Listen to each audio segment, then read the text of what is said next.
Well, hello, everybody. We will go ahead and get started. We've got a full agenda today. Clerk, will you call the roll? Corliss, Here. Halliburton, Here. Morales, Here. Nash, Here. Stead, Here. Willetts, Here. all present. Thank you. All right. First up, we've got some interim budget changes with Eric Bilmoria. Welcome, Eric.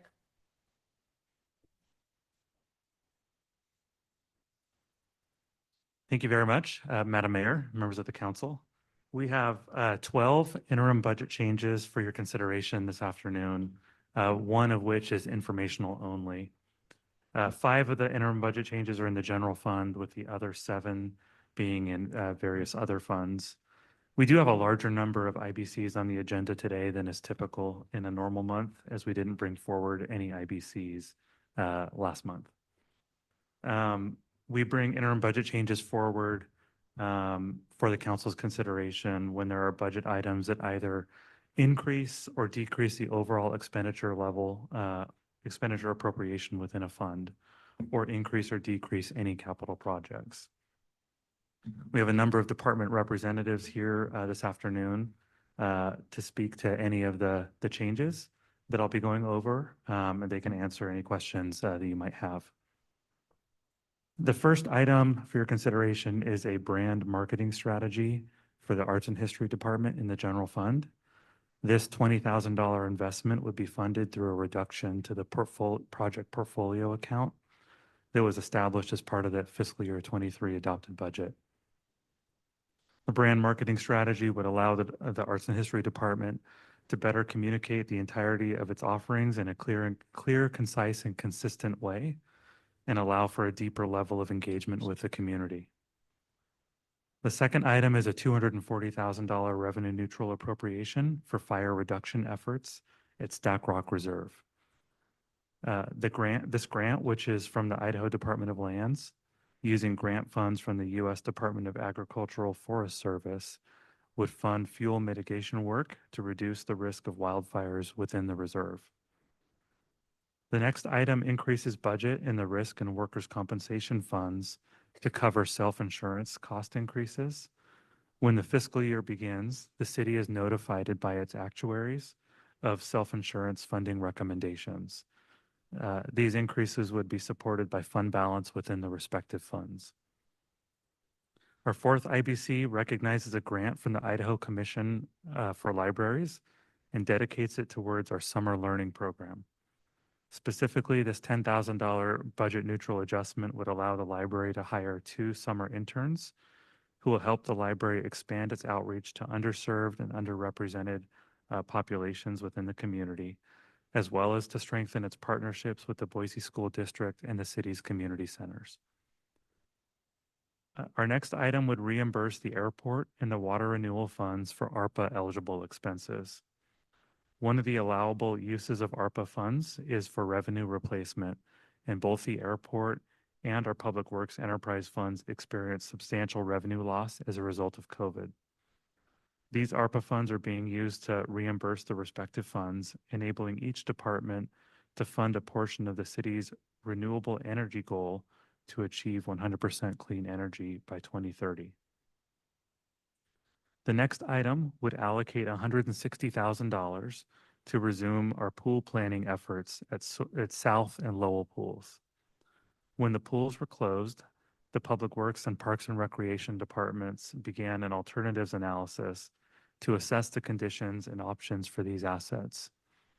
This funding would allow for the completion of that analysis, with the results of the analysis providing options and cost estimates for those pools, allowing leadership to decide on the best investment option. Our seventh item is a $30,000 revenue neutral appropriation to recognize ridership revenue associated with the city's Lime contract for scooters and e-bikes.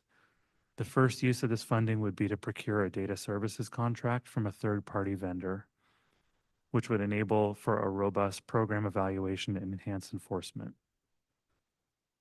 Our eighth item is a $1,063,000 shift of ARPA funds to allow for some geothermal enhancements. Specifically, these funds would allow for a portion of the 11th Street line to be replaced and for work on the geothermal injection well site in Julia Davis Park. Funds available after the completion of those two projects would be dedicated towards various other geothermal system needs, such as pipe replacement under Capitol Boulevard, connection upgrades at BSU, and Boise River discharge improvements.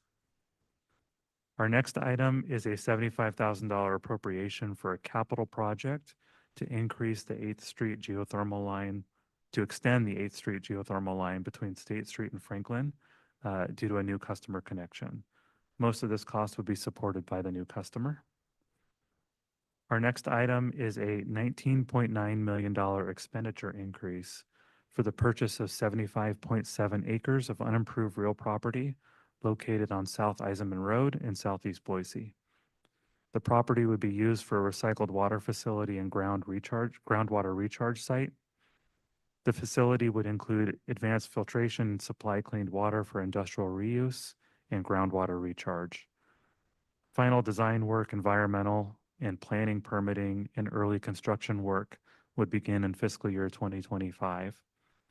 Fund balance and bond proceeds would be used to support this purchase. Our 11th item is a budget neutral appropriation increase for the West Boise Communications Center IT redundancy project. This increase is new to a change order following a change to the scope of work and will be offset by a reduction to the West Boise secondary capacity project. Our final item is an information-only technical adjustment that changes the designation of a portion of the CCDC-funded traffic box project from major repairs and maintenance to a discrete capital project. Funding for this project was previously approved by the City Council. With that, I'd be happy to stand for any questions that the council might have. Thank you, Eric. I appreciate it. Madam Mayor, Yes. Eric, thank you so much for bringing all these things in front of us. There's probably a couple records here, both with like the number of items and then also the amount. I don't think we usually see a $20 million, total interim budget change, but they're all really, really exciting projects, including that 19 million recycled water facility. There's probably comments I have about every single one of these and how much, in support of them I am. I do have some questions, I think mostly about the pools one. And I think just being the person who's been here the longest that actually has some history of that conversation. So I remember the first time that this came in front of us several years ago. Thanks for coming up, Doug. I think, just slowly, I think what we saw was that we had the two pools, we had some funds that were set aside for them, and we were really trying to look at how much it was going to cost to repair or potentially replace each one. And I can't remember what the exact amount was, but I think that we were guessing maybe up to $12 million, and that it was looking like it was actually going to cost about the same to replace as it was to repair. And no matter what option that we did, we were going to have to make sure that we were bringing them up to ADA compliance and making them accessible. There was a chance maybe that restoring them was going to cost a little bit less, but we didn't know for sure. So I guess what I'm trying to figure out here is those numbers that we got last time, was it those that were just preliminary numbers, not really in-depth? Is this more of an in-depth study? What is this going to get us that we didn't get during that last conversation? Madam Mayor, Councilmember Halliburton, you are correct on all fronts, that you have a very good memory. I think both pools were in that $2 to $6 million range. For speculatively, both an upgrade, bringing the plumbing, electrical, asbestos, ADA standards up to current standards. So that range was very, very broad. The design and team that we had in place really didn't have the time, or we didn't have the funding to really get them to focus on a more specific number, that we really could look at those options of either rebuilding the pools or looking at the option of a new pool as a replacement. We did speculate again at that time that there was a possibility that a new pool would be slightly more, and that was in 2022. But a lot of that would be based on where it's located, what the design actually looks like, how large of a facility we would be proposing. With this process will get us Councilmember Halliburton will be narrowing that focus down so we know exactly what the costs of each, both South and Low, will be to do all the necessary upgrades to get them back open. And then we will add an option of if a new pool was built, what would that look like from a cost standpoint? Again, we won't know what either of those costs will look like until we complete this 3 to 4 month process of this new analysis process that our design team will be embarking on right away. But we'll be bringing those options back to you with those associated costs attached to those options. So what this will be doing, Madam Mayor, thank you, it would just be allowing us to make a much more educated decision. It would allow us to know how much the numbers have changed since we actually looked at this last time, which I think was like 2021, maybe 2020, and now today, and put us in a position where we could really know what it was that we were investing in and which direction we wanted to go. Yeah, Madam Mayor, Councilmember Halliburton, on two fronts. One, yes, so we can give you a better number that we can look at how that gets funded. Because at this point, there is, I think, 3.2 and 3.4 respectively in the budget for each of those pool locations, which will be significantly less than what either option would require. So number one is getting you a better cost. But as importantly, it's bringing back to you options. Here's what the costs are, here's what the options are, and then allow this body to be able to determine what direction you'd like to go. Great. And Madam Mayor, if I could just make one more comment and then I'll be done.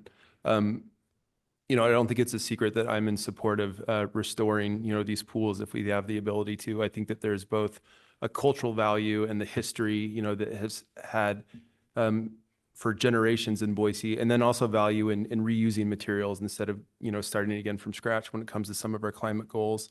And I do think that it is important when we look at every part of the city. I think about like West Boise and the town site that we have over there and how much they love that cultural asset, that we make sure that we are trying to protect those cultural assets. I also think that it's really, really smart for a council to be making an informed decision, knowing exactly how much money we are going to be investing and how we're going to actually go about, you know, getting those funds. And so I'm certainly in support of this and bringing those options forward so we can make a really, really good decision. And I guess I would just encourage everybody when we see that dollar amount to think about the other intangible values that might go with that as well. But I appreciate you all moving forward with this. It's something our community really wants to see. Thank you. Madam Mayor, question for Doug. Will we also see, along with the cost, will we see design renderings for what it would look like for new and restored, that kind of thing? Or do we know, does that come within this phase? Yeah, Madam Mayor, Council Pro Tem Stead, yes, we will bring a full presentation to you that will have all of the cost analysis and all the options and what we would be proposing, at least in the preliminary design of what that actually will look like, because the design of both of the South and Low, if they're rebuilt, will look different than the way they look today. Right. Even if they're just brought up to code, right? Is that what you're saying? Correct, Right. yes, because they were to be able to accommodate things like restrooms and changing areas and also accommodating the footprint. They're both above ground pools, so accommodating the footprint of the landing area around the pool will have to be expanded. So there are some things that will have to be done differently, but we'll be And bringing Doug, it I'm out just to going to you. jump in here. The reason that is because in order to keep these pools restored and the steps we needed to take in the past triggered the ADA because the investments were high enough that the ADA Act that came to be after these pools were built were triggered.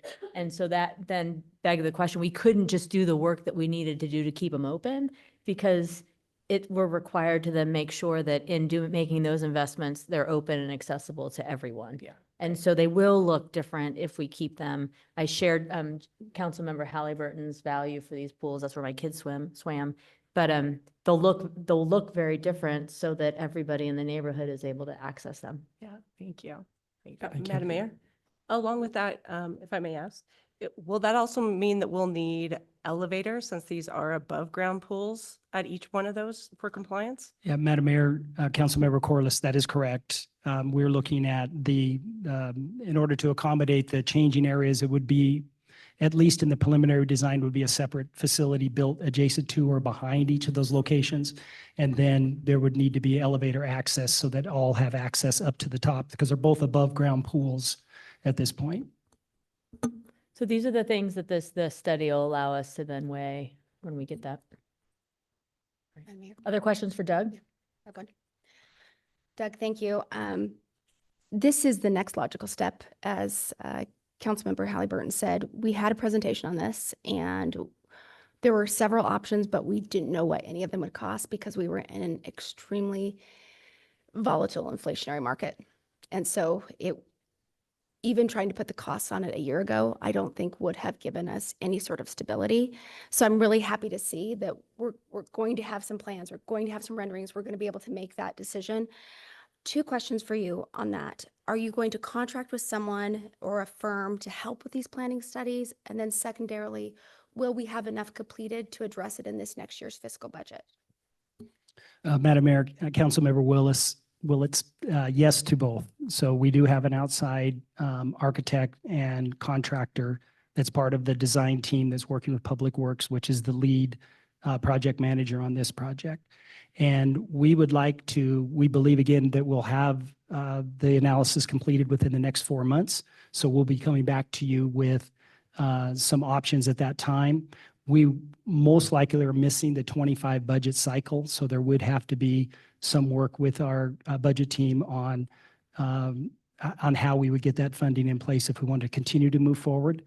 And again, at this point in time, we have not identified where the funding is going to come from. So the first step is get the analysis done, see what we're dealing with, what options you all are interested in pursuing, and then we would need to talk about how they get funded. Madam Mayor. Doug, first of all, thank you for the work that you're doing on this. I do think that costs, I've seen a couple non-city facilities that are somewhat related that have gone quite a bit above budget over the past few years where costs have escalated. So having that pinpointed now, cost is going to be really, really helpful for us. If you could just confirm kind of my understanding on the options that we're going to be presented, the option of restoration with the AD upgrades, the option for, a new pool with what we would see as normal amenities in pools now, maybe something more like I'm used to in my neighborhood area, like Ivy Wild with, the kids pool and those things. Is there any so just kind of confirming that's what we're looking at, maybe just two options. Is there any in between where we might have like add alternates for the restoration of the pool that says restoring the pool and adding, waiting area, for little kids, that kind of stuff? Will there be any kind of in between there? Madam Mayor, Councilmember Morales, that's a great question. Once we get into the design piece to it, we'll take a look at what our space limitations will afford us. At this point in time, it doesn't look promising that we can do a whole lot of anything else with the footprint we have at both of those locations. So to look at adding splash pads or adding a kiddie pool or something like that, even just converting to a zero depth location is going to be extremely difficult to do and also probably cost ineffective. So it's probably down to a couple of options that you will have in front of you to weigh on what the future would be. All right, thank you, Doug. Thank you, Mayor. Any, Yeah, Madam Mayor, I had a question, but for Doug? no. I'm head of Public Works. I'm not seeing him. Is he hiding? Ah, there you are. I have my glasses on now. Thank you. Steve, I have a question for the item that has a couple more zeros to it in the pool study.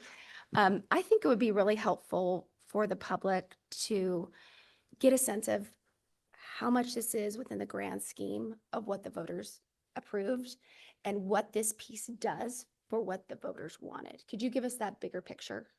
Sure, Madam Mayor, Councilmember Willits. So back in November of 21, it seems like a long time ago, the voters approved the wastewater bond, the clean water bond, and that passed at an 81% approval rate. So what that authorized us to do was to pursue up to $570 million in bonds to fund the improvements that are needed across the utility. Part of what the council approved in October of 20 in the utility plan was a commitment that all new capacity that we add onto the system would be recycled water. So everything that's coming online will be basically trying to treat that water to a high level to be reused in the community, in this case, industrial reuse. So the $570 million bond is a part of our overall 10-year budget. And so to put that in perspective, the $20 million that we're putting aside for approximately $20 million for the property acquisition is for the larger project of recycled water, probably about maybe 5 to 10% of overall cost. And then for the larger water utility plan is even a much smaller percentage than that.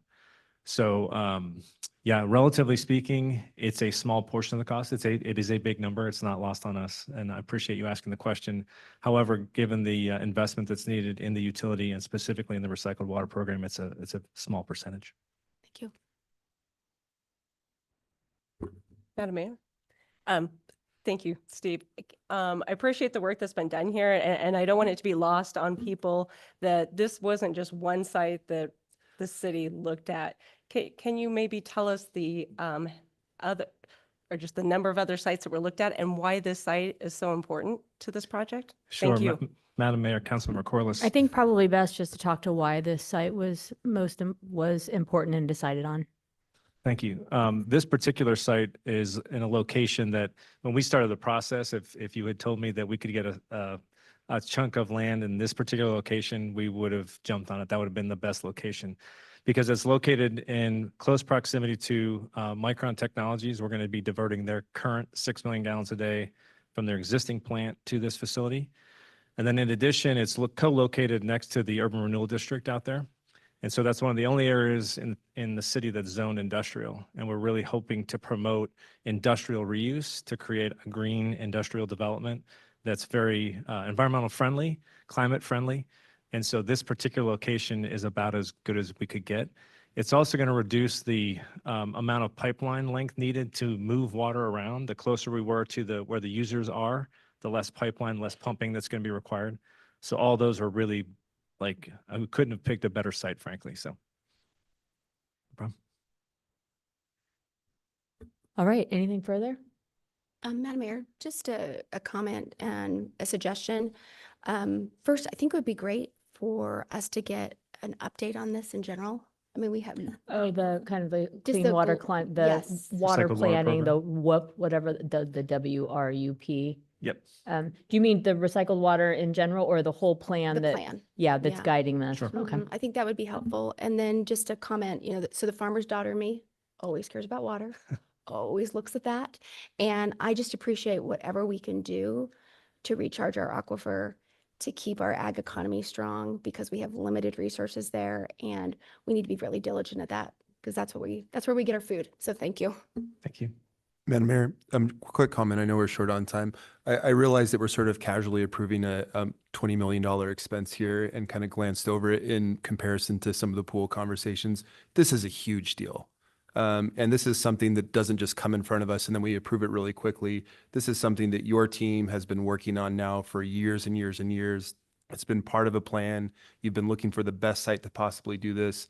It's getting us the ability to recycle water, maybe inject it back into the aquifer, like so many great things.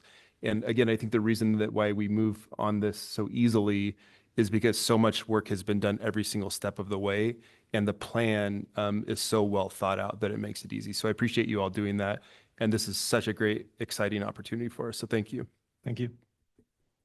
Thanks, Steve. All right, Madam Mayor, I move approval of the interim budget changes. Second. we have a motion and a second. Clerk, will you call the roll? Nash, Yes. Stead, Yes. Willetts, Yes. Corliss, Yes. Halliburton, Yes. Morales. Yes. All in favor, motion carries. All right, thanks everybody that came upstairs for this one. Really appreciate it. Next up, we've got Nikki Hellingkamp talking about short-term rentals. Actually, the ordinance, not short-term rentals themselves, but thanks for providing us the update. No problem. Madam Mayor, members of council, Nikki Hellenkamp, happy to be with you this afternoon to provide you with a brief update about our short-term rental ordinance. So just to locate us in time, the council passed an ordinance regulating short-term rentals and it was effective May of 2022. And I'm here with an update about its implementation, as well as a little bit of information related to an recently introduced piece of legislation that would impact the enforcement of the ordinance.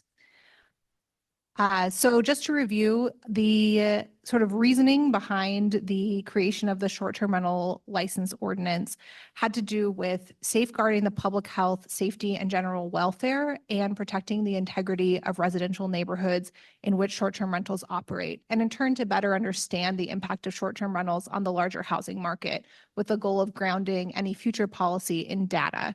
This is something that we hear a lot anecdotally from our community about the impact of short-term rentals on their neighborhoods. And so really wanting to better understand if there were going to be changes in policy, making sure that those are based in data instead of just in specific anecdotes. That ordinance defines short-term rentals as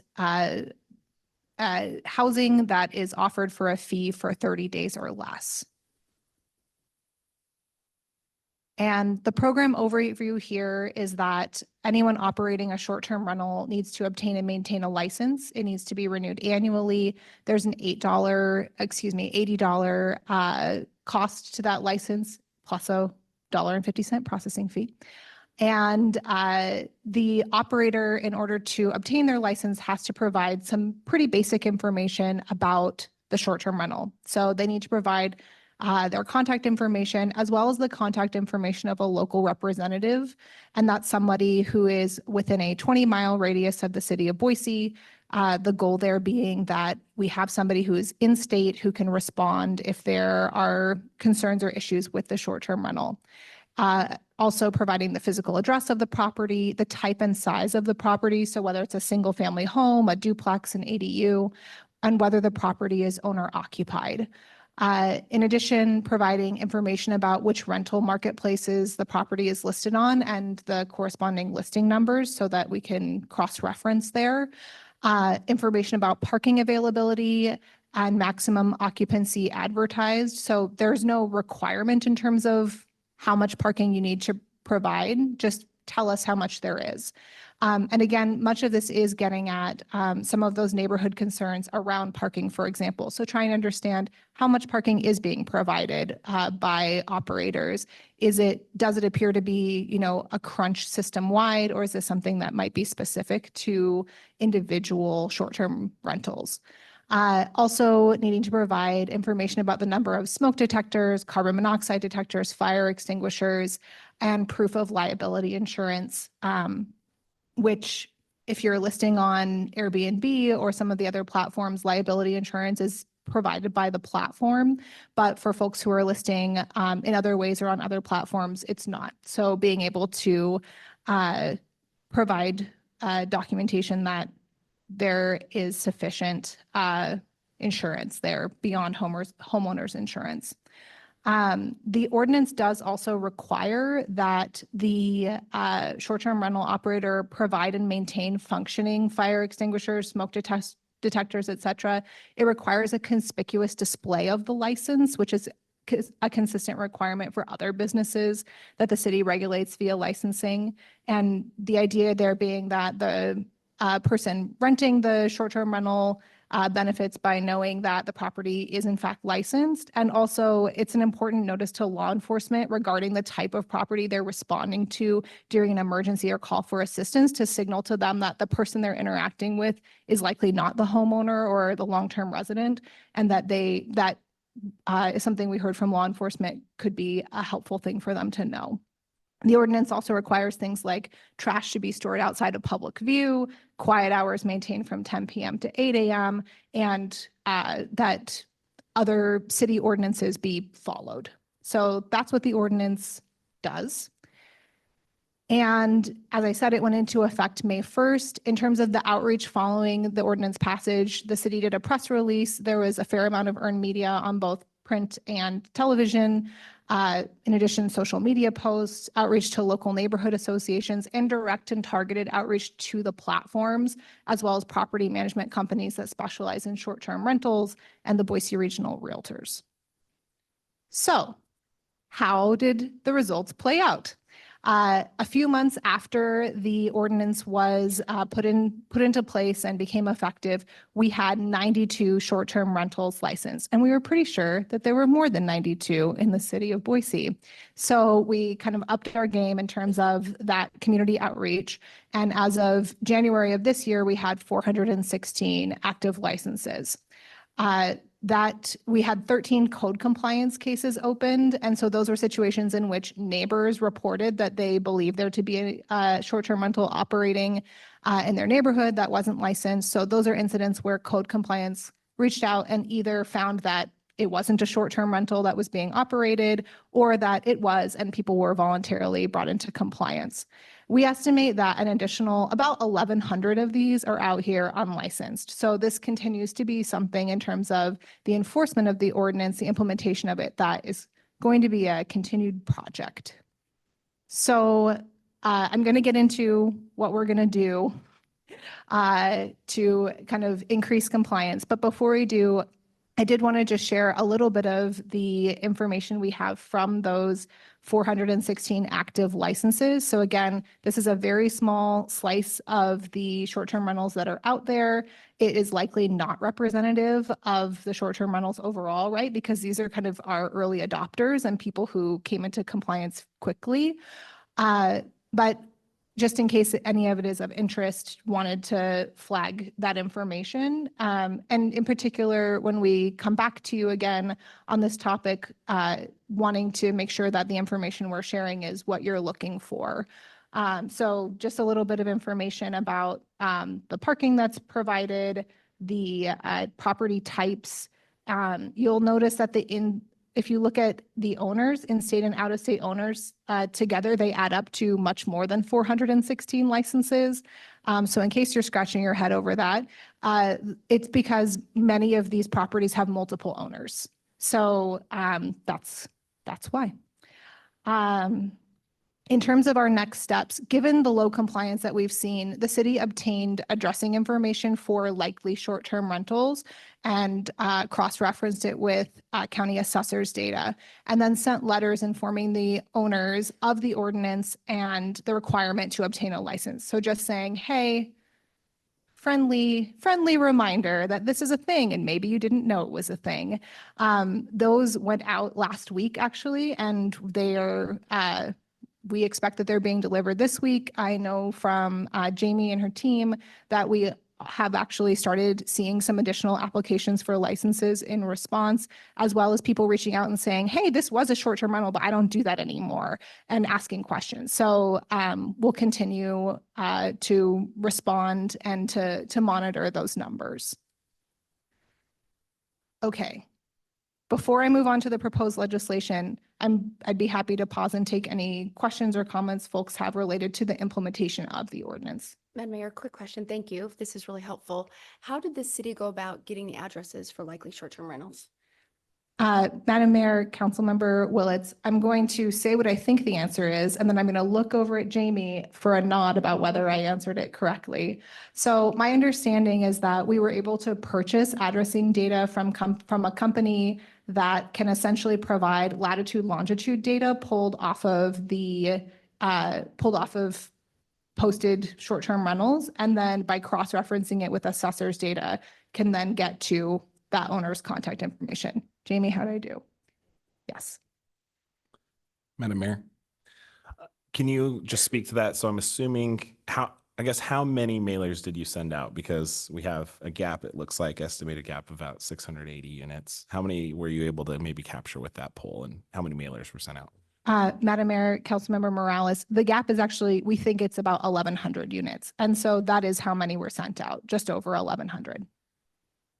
Madam Mayor, I would love, once we feel like we have a sense of the data, I guess a more accurate sense of the data, I would love to see kind of a map of the representation so we can assess the different affected neighborhoods and things like that. Thanks, Nikki. Absolutely. Nikki, thanks so much for this information. It's really helpful. Going back to the occupancy or the ownership, is the 116 roughly out of state, are we showing more in-state too because they have to have that 20-mile radius of somebody to contact? Is that captured in the ownership?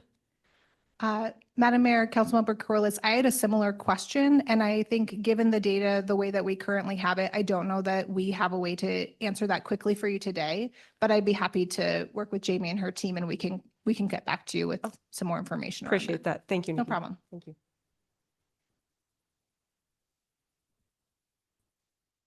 All right. Okay. Then I'll just hit you with the last slide here. So wanted to just raise for you all your awareness around some proposed legislation. This is House Bill 506. That would, and the provisions under this bill would essentially nullify any meaningful protections that local governments could enact to ensure health and safety requirements are met within the short-term rental market. It removes the section of existing state statute giving cities the authority to implement regulations to protect the integrity of residential neighborhoods.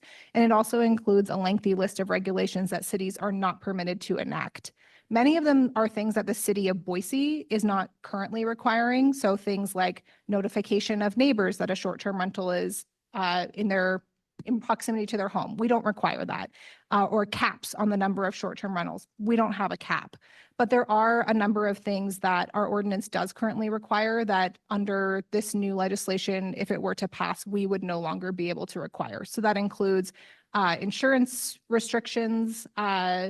There's the piece around professional property management. There's a concern there that that would likely mean that we can't require a local representative in a situation where somebody is out of state.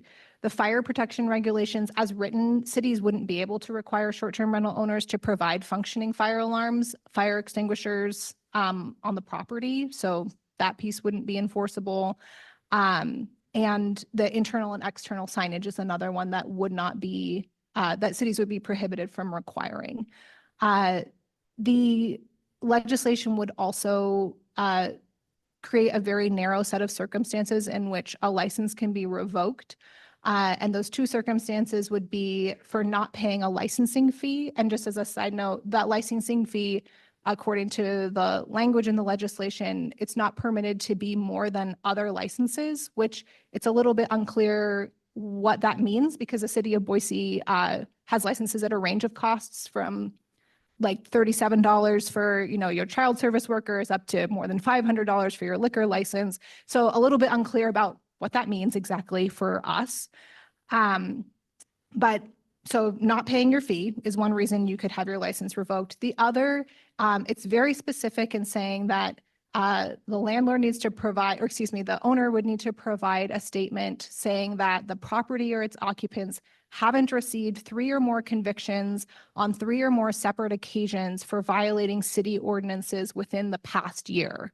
So if the landlord doesn't provide that, then it would allow for revocation of the license. So those are the two circumstances in which that could happen. And in talking with our team here, I will say that revocation of a license is something that would be very just unlikely as a course of action that the city would be taking. It would be most likely only be done in conjunction with police action where there's something really significant happening at a property that justified the revocation of a license under our current ordinance. But there's a lot of questions here around what are the parameters in which the city would be able to, to revoke its own license under the proposed legislation. So just wanted to provide that information as well. Madam Mayor, Nikki, a couple months ago, I had a constituent reach out with a rather heavy matter. They have a neighbor who has a short-term rental. It sounds less like an individual unit and more like house sharing. And that individual had been either accused or convicted of a rather serious sex crime. I've been wrestling with what the city could do about this, but now under this proposed legislation, it feels like if we wanted to, say, prevent people accused or convicted of sex crimes from having a hotel in their home, that we might be limited in doing that. Is that correct? Madam Mayor, Council President Nash, that's my understanding of the ordinance. And yeah, that's what I'll say. That's my understanding. Or excuse me, of the proposed legislation. Madam Mayor. Nikki, thanks so much. I appreciate this. I was reading the legislation today. I want to check my understanding because what I read was that that the legislation aims to make short-term rentals and regular rentals on the same par so that you can't create a separate piece of code for just short-term rentals and require all of these other things that you don't require for regular rentals. So if we had that concern and if it was legal, we would have to do it for every rental in the city. Is that your understanding? Madam Mayor, Councilmember Willetts, that is my understanding that the legislation does speak to if you're going to do something for short-term rentals, you're doing it for rentals in general, with the exception that you are permitted to have a short-term rental registry under these very, very specific, circumstances where you don't ask any questions about the property except where it is and have you paid your fee. So yes, I think my understanding of the legislation is that, yes, there would be a way if you wanted to make it across the board for all rentals. So just follow up. So they're treating them differently in saying, well, there can be a registry, but they're not treating them differently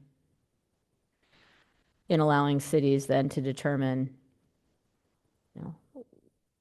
once there's a registry, how we're going to license them. So Madam there's Mayor, different treatment Madam Mayor, yes, that is because my they're not understanding. requiring that all rentals be registered in the same way, are they? Correct. Okay, so Yeah. they're providing different treatment and then they're stripping away the ability of cities to regulate them?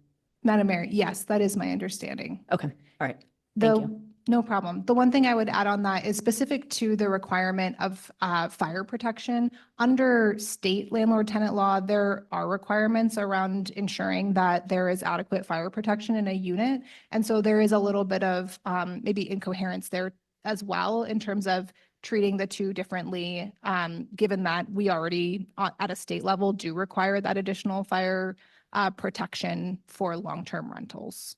So requiring it, not having an additional requirement for it for short-term rentals is a question mark there. Okay, thank you. Any further questions for Nikki? Thank you. Okay, next up, we've got Andrea Cantor with us to talk about valet parking. This is, just to kind of provide some context, this is an early session. We are hoping to have feedback from all of you on ideas related to allowing valet parking in specific situations related to downtown. So this is, it says, you'll see on here, it says informed or affirmed direction rather than information only, an opportunity for everybody to share any thoughts that you might have as we move forward on providing a process that's like clear and fair for everyone related to valet parking. Yes, thank you. Madam Mayor, members of the council. For those of you I don't know, Andrea Cantor, I'm the Economic Development Advisor in the Mayor's Office. I'm before you today to provide an update, as the Mayor had mentioned, on changes that are proposed for the valet parking code. Before I begin, I want to be sure to note that I'll be referring specifically to valet parking operations that request and use the public right-of-way and not anything on private property. Because we do have both in the city of Boise. For a little background, since 2011, there has been only one active valet operation located on Main Street in front of the Main Street Station, which was part of a development agreement. In the past year, we've had 2 new hotel operations expressed interest in valet parking, which were the Avery Hotel on Main and the Renegade Hotel on Grove. And as of today, we have 2 active valets on Main Street, which include the Avery.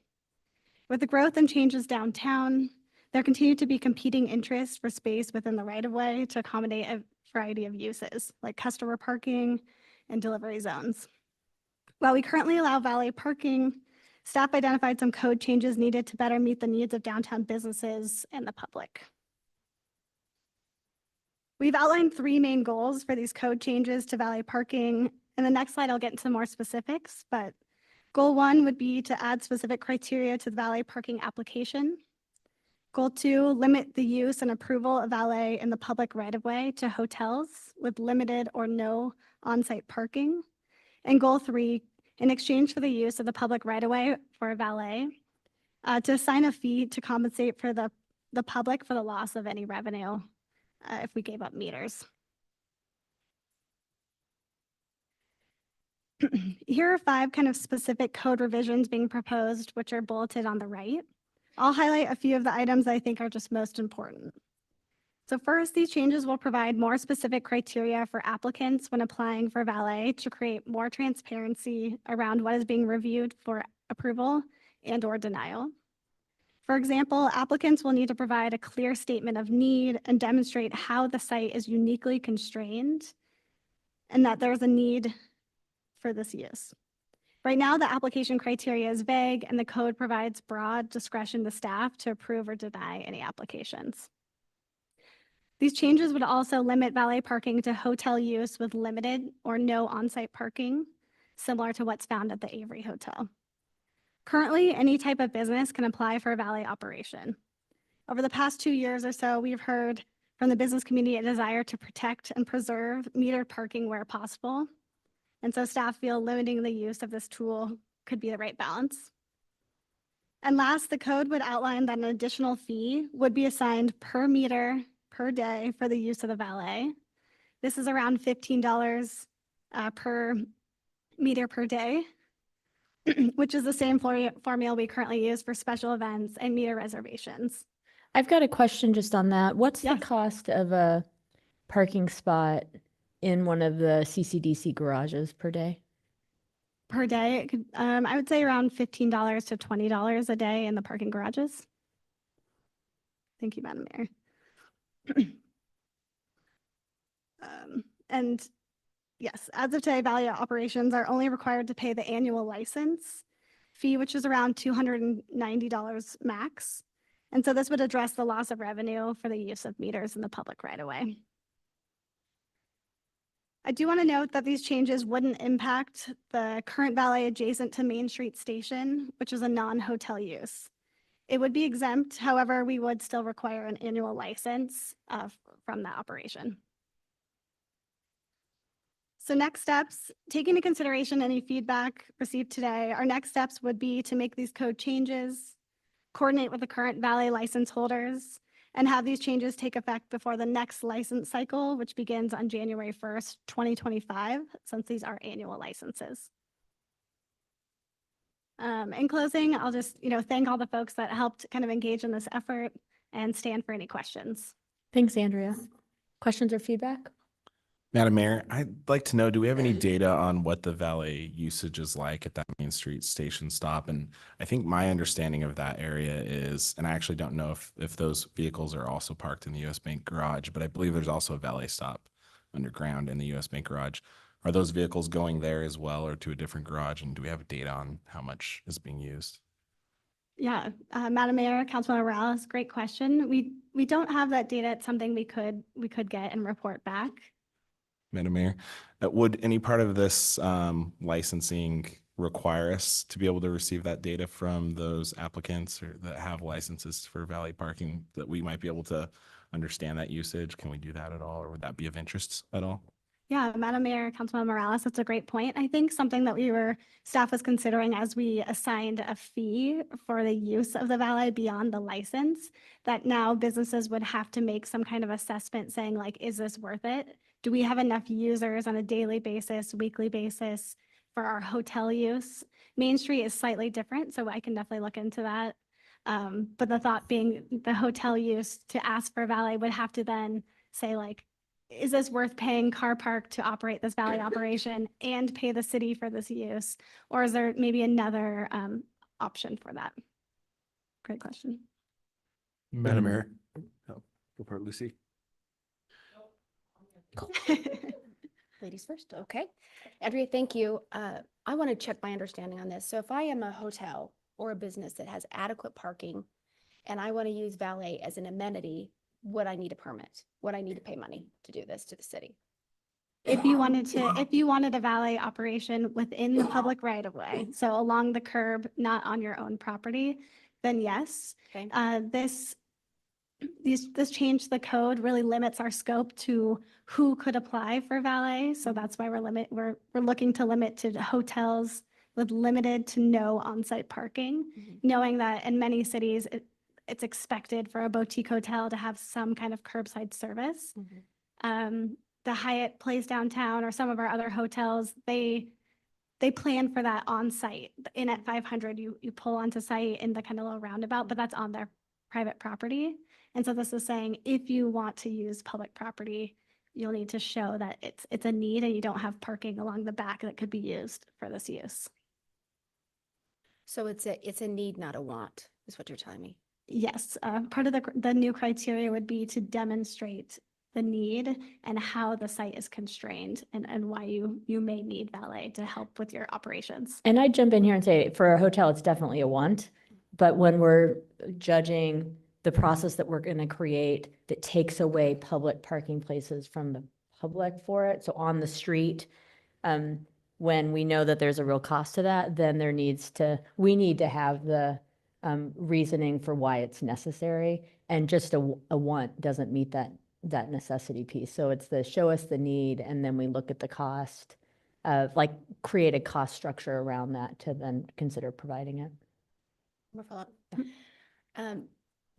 I know that these things take a long time and we get public feedback. Councilmember, could you talk into your Oh, mic? yeah, of course. I know that any change that we have to an ordinance takes time. It takes public feedback. I'm curious what feedback you've gotten to date from business, from an economic development perspective, on even the concept of charging this fee. Madam Mayor, Councilmember, thank you for that question. We have done a lot of outreach with this, especially in the last 2 years as we met with business owners, the DBA, and many others about what does it mean for closures and construction and how does that affect their businesses, especially when it relates to parking. I would say we've heard that we need to preserve and protect kind of the metered parking where possible. And we see that valet, and especially for those users that can demonstrate kind of both a want and a need for street, this is a pretty good balance because we see this as a parking management tool to help with that circulation. And we think business owners will be generally happy if during peak hours of check-in and check-out, there's not 100 people queuing around a block and we can get people to and from the locations they need. And so what we've heard from businesses that they would support this as a tool, but what they would not support is giving away the public right of way for no fee for $250 annually, that a private business could use a valet operation instead of having metered parking there that could possibly support their customers. And so that's where the fee structure came in. That's very helpful. Thank you. Madam Mayor. I really like ordinances like this because I always imagine a staff member who all of a sudden becomes an expert at something very, very specific based off the amount of research that you do in our location, other locations, talking with different business owners. And so, yeah, it's like this extra layer of knowledge that you have that will Sunday when you a trivia game. I'm really excited to see this. I think it's really important that we have this option, that there's an evaluation process for people to look at. And I'm supportive of it. There's, I guess, one thing that I would maybe, if you if you've already thought about this, or it might be something to consider, is how many spaces we would actually be willing to give up as far as what a max goes. And that way, as a hotel is applying for something, that we know that there's no way that we're going to give them more than X amount of spaces and trying to figure out what that would be.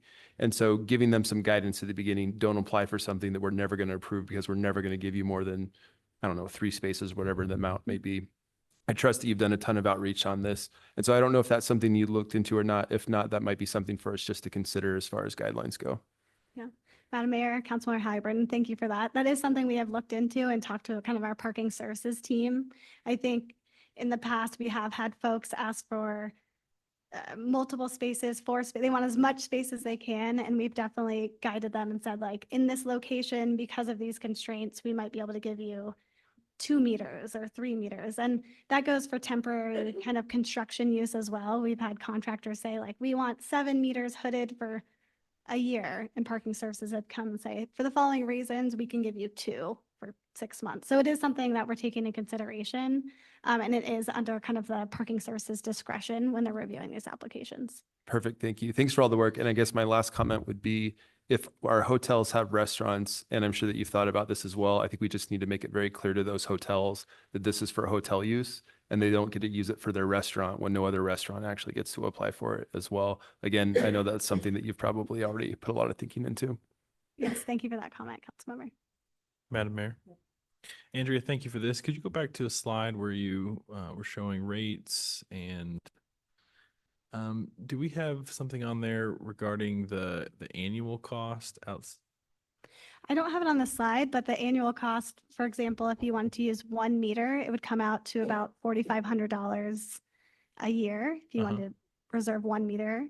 Okay. It's not quite 365 days of the formula. I believe we use something like 300 days to take into account any time of closures or holidays. So you get about $15 a day times about 300 days, gets you to 4,500 for So one space. is that the lost revenue we would have from a meter? Correct, council member. So I guess the way I would probably look at this is protecting metered parking downtown is important to me. And I recognize that we need to provide for valet parking. So I would probably, if we're going to reduce our metered parking, I'd probably want to put a premium on there so that we're not giving it away for what we would for what I would consider a more protected use, which is metered parking. So that would just be my direction is we'd like to kick around some options so that we're not just giving it away at the equivalent of what we would to the public for standard metered parking.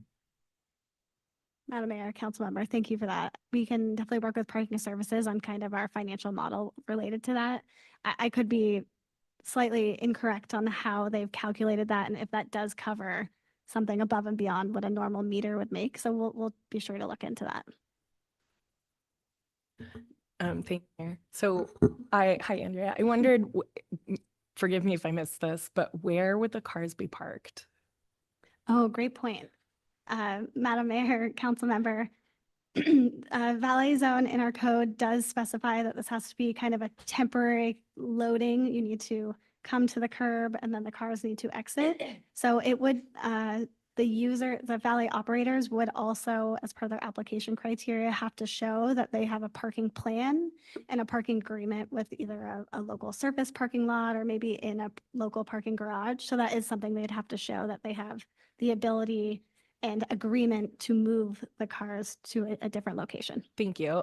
One more question too. So in knowing that this was coming to us, I just did some quick online research, probably, enough to be dangerous, but one of the things I saw some other cities have in their ordinances that they agree not to use municipal parking for the valet, which I think would be interesting in this case because then actually we'd maybe be freeing up parking downtown and I don't know how feasible that is for the businesses, but I think that's maybe interesting to think about if we're able to do that. Madam Mayor, Councilmember, thank you for that comment. I think that's something we should continue to track, especially as our garages become used and more constrained. So thank you for that. Madam Mayor, thank you. Colin addressed one of the questions that I had in regards to the premium, because I think there's more than a premium than just the $15 a day, because it's a loss of space. And as our parking garages get full, that's going to be an increased cost. And of course, for the business as well. One thing I just wanted to throw out more as a comment for council is that we do have this issue today with some of the motels that don't have the adequate service area for valet, that going forward, we should probably make sure those new hotels do get built, that they're not going to continue to ask for those meter spots to be taken away, that they do have adequate coverage. Thank you. Thanks, Andrea. Thank you. We will see you again soon. Okay. And welcome, Dane. We've got Dane Hoskins, who's here to talk about and provide the much anticipated pathways planning update. Much anticipated, oh my.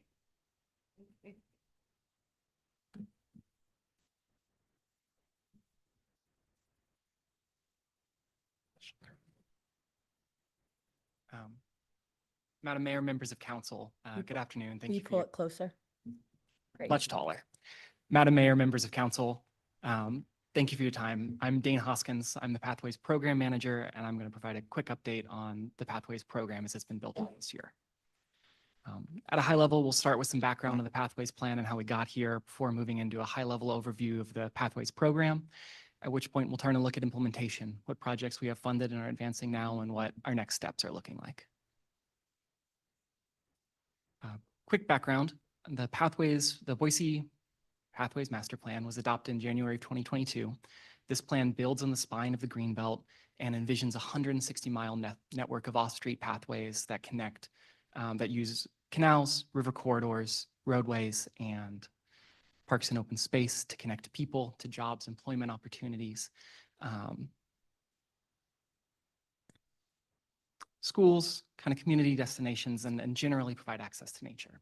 If this plan was fully implemented, it would connect more than 75% of Boise residents to within a 10-minute walk of a pathway and make a major step towards accomplishing the city's goals around mobility, choices, climate change, equity, safety, and public health.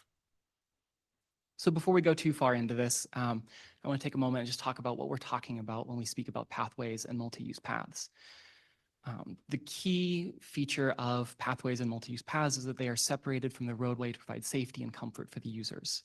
That multi-use, when we talk about multi-use paths, refers to the ability to accommodate pedestrians, cyclists, micromobility devices such as scooters, as well as accessibility devices like wheelchairs, all coexisting in the same space, all separated from the roadway, and able to comfortably pass and maneuver around each other.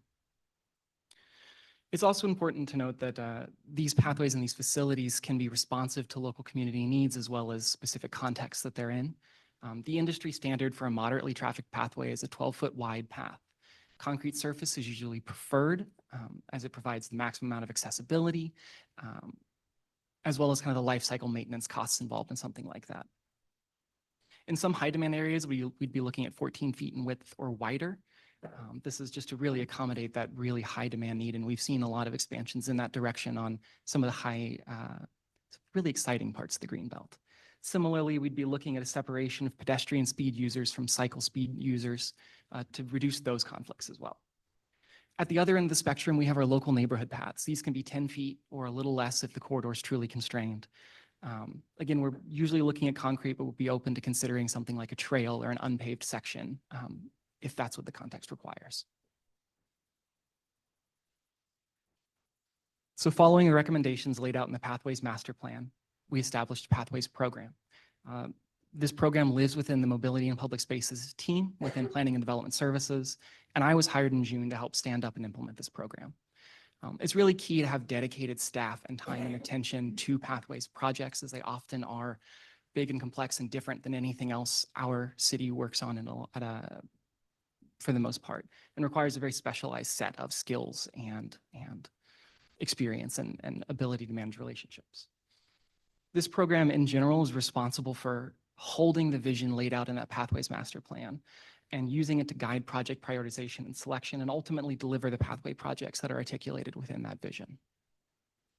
More specifically, this program is, of course, responsible for program management and project implementation, but also extensive stakeholder coordination and community engagement, as well as user education and pathway etiquette campaigns.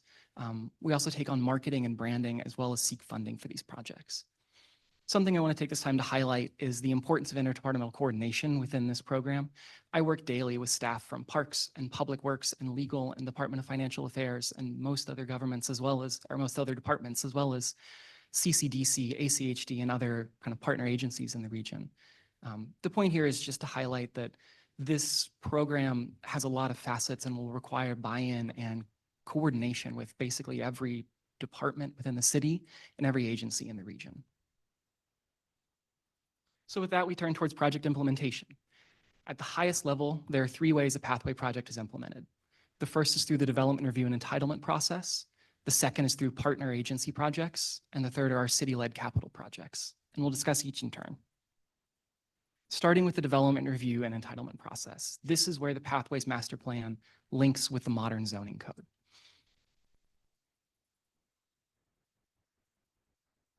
Because of the rewrite of the development review process within the modern zoning code, we have the opportunity as planners to connect with applicants much earlier in the process of the conceptual design phase to communicate the needs and expectations of the Pathways Plan and Pathways connections at that conceptual phase to make sure they're recorded early and are much easier to get as we move through the entitlement process.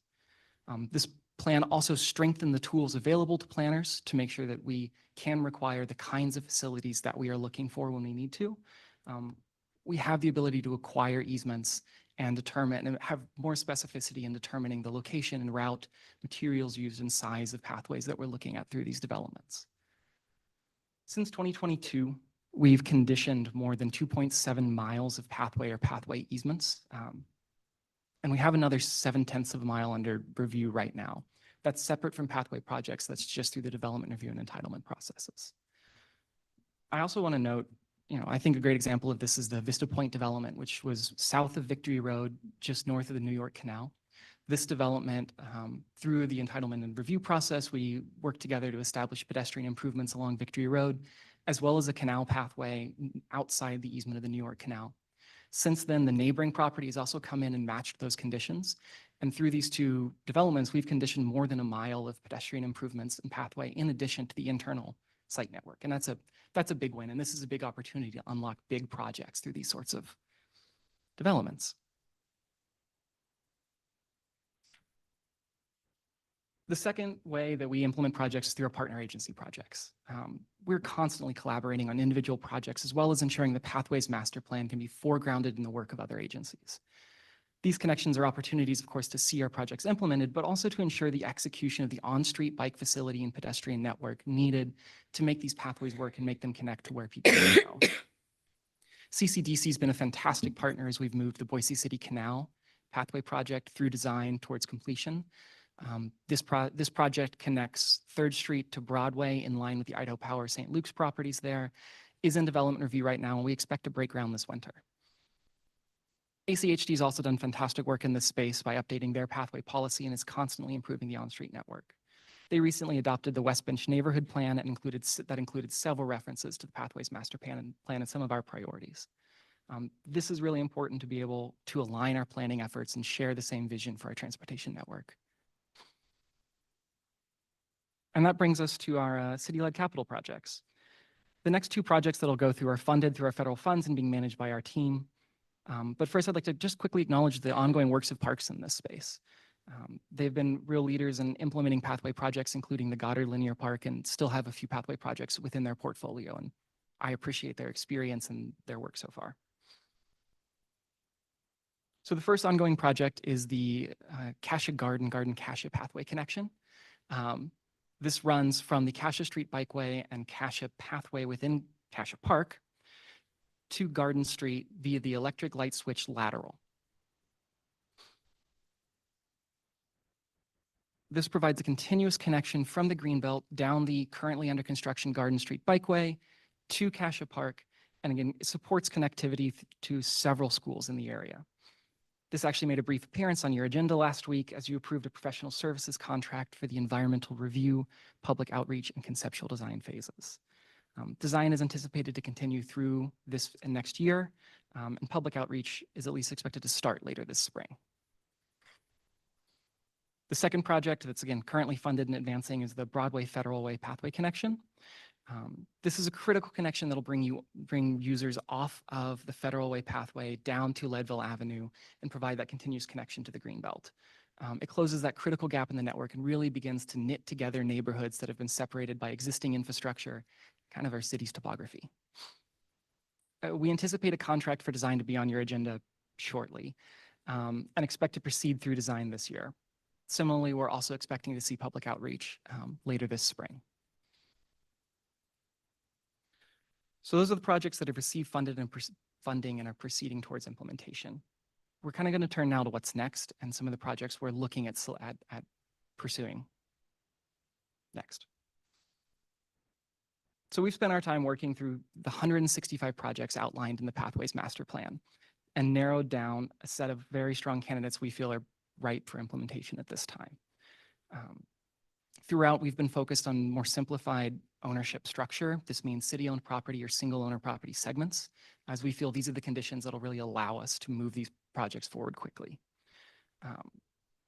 I'd also like to note that our program's been allocated about $350,000 for program and project advancement, and we anticipate spending these funds on the following two projects to get them through feasibility and into design and implementation. But I'd also like to note that we're working constantly to mature all the projects within that Pathways Master Plan. There are 160 other projects that we are not going to talk about today, and those all are important connections within the city and an important part of that vision.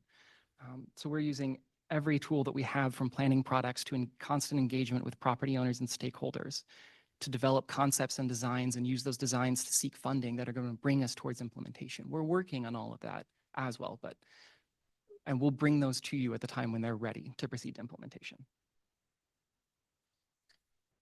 So the first project I want to discuss is a priority segment within the Spoils Bank pathway. The full corridor of the Spoils Bank Canal would run from Horseshoe Bend Road, right at the city boundary, through Northwest Boise, terminating near Cynthia Mann Elementary School. This segment represents an opportunity to make those first steps towards completing that neighborhood-wide pathway. This half-mile stretch would connect to the Hill Road pathway to the River Glen Junior High and support connections to nearby Shadow Hill Elementary School and Magnolia Park. It would serve nearly 3,000 nearby residents and the 1,000 students at these schools.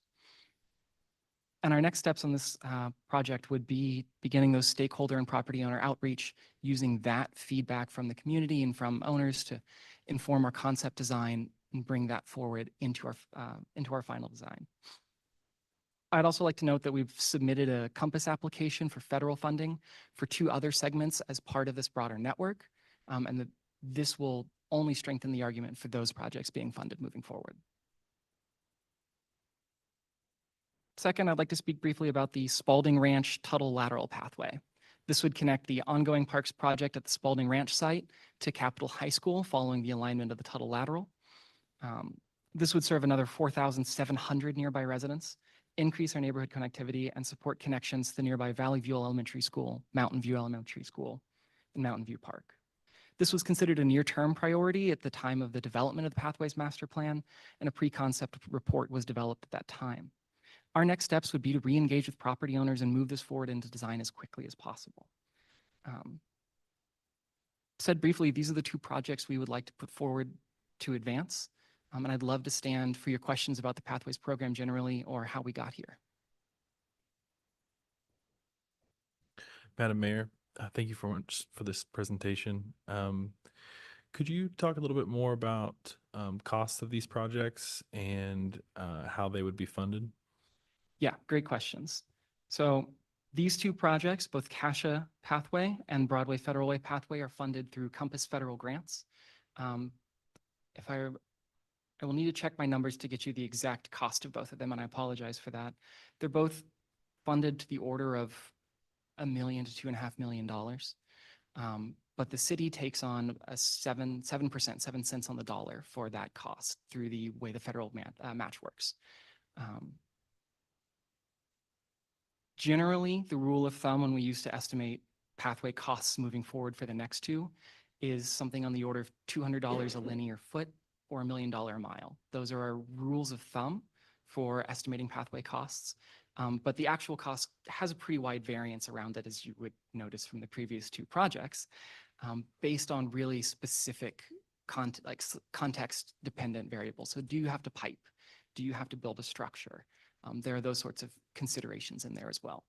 When I'm doing my initial estimation, I start at that $200 linear foot cost and go from there. I'm sorry, could you repeat that figure? It is a ballpark is $1 million a mile, $900,000 a mile. Okay. And could you just briefly speak to the difference at the stages of the Spoils Bank, the Federal Way versus the one on Gary Lane, I don't know, and then the one at Spalding Ranch?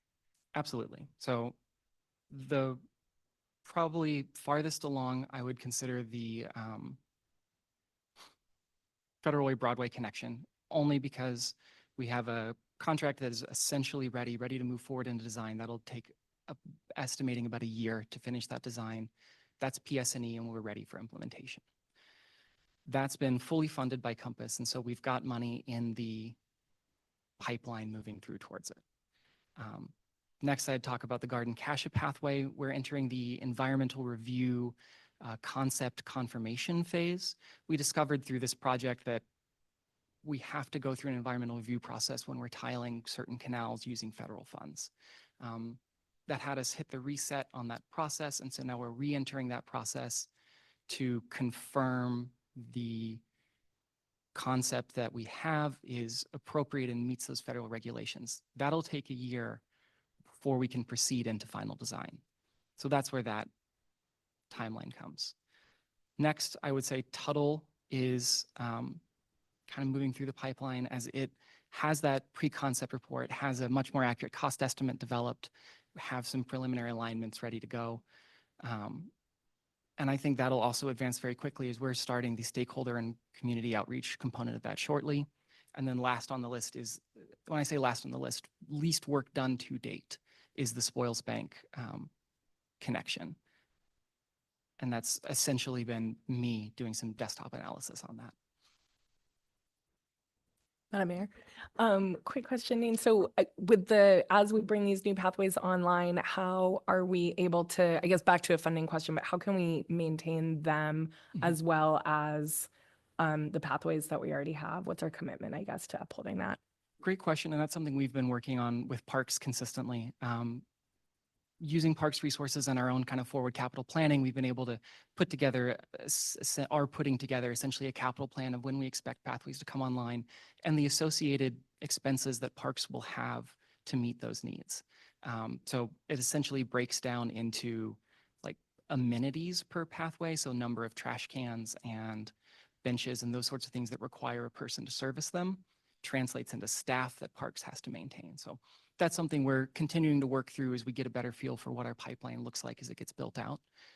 But making sure that parks has the resources that they have, that they need to maintain them is a key priority. Dane, I think you're going to rival Doug Holloway as most popular person at City Hall. I hope so.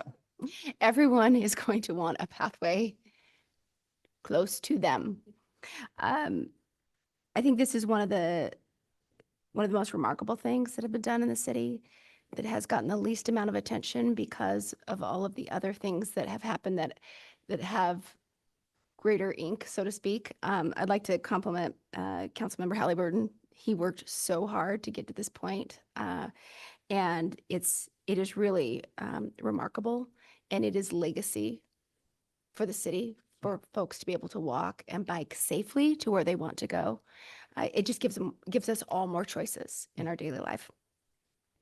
So as a person that wants another pathway or get these done as soon as possible, I have two questions. One, why were the two particular pathways chosen for the federal fund projects? Could you give us some insight into that? And then on these two, I noticed that they had access, particularly for school. And I'm wondering if that was a criteria, because that seems like a higher criteria to me.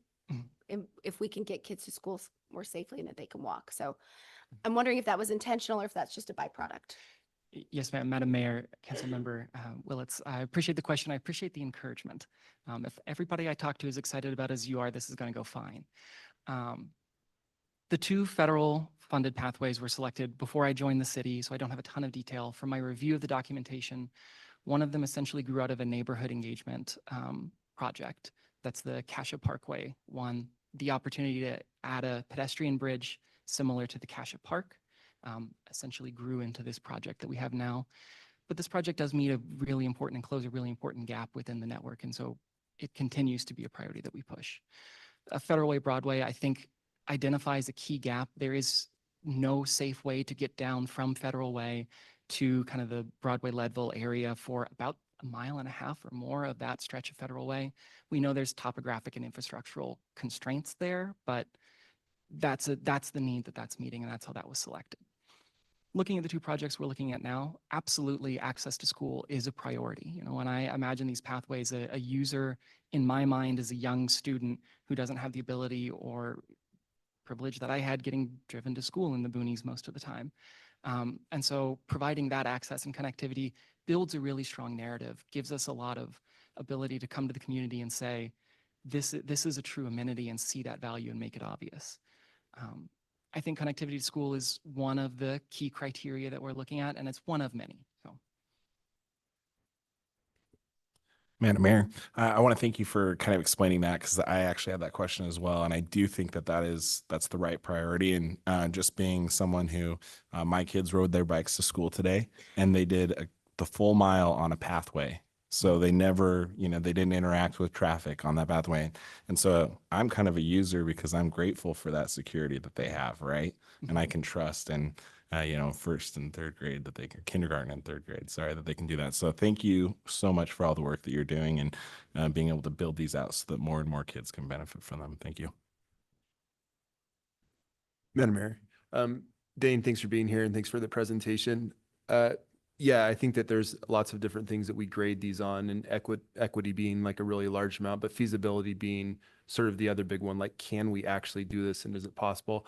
I was wondering if you could just kind of let us know some of those obstacles that we face. There's funding, but there's also getting the easements, and do we actually have the right of way?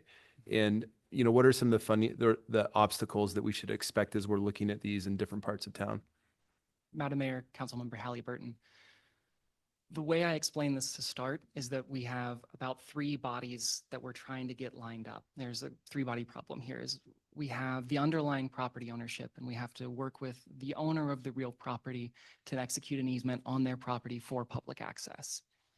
If we're dealing with a canal pathway separate from that, we also often have a canal company who operates an easement that we're looking to share with them, and they're going to have their set of requirements, often around safety and often around the ability for them to do their job to deliver water to users. And then we have our requirements as a city as to what we're looking to get out of a pathway and what we mean when we say a safe, comfortable pathway facility. So our first challenge is to bring all of those requirements to the table, make them clear, and make sure that there is a path forward, a path to implement that's feasible.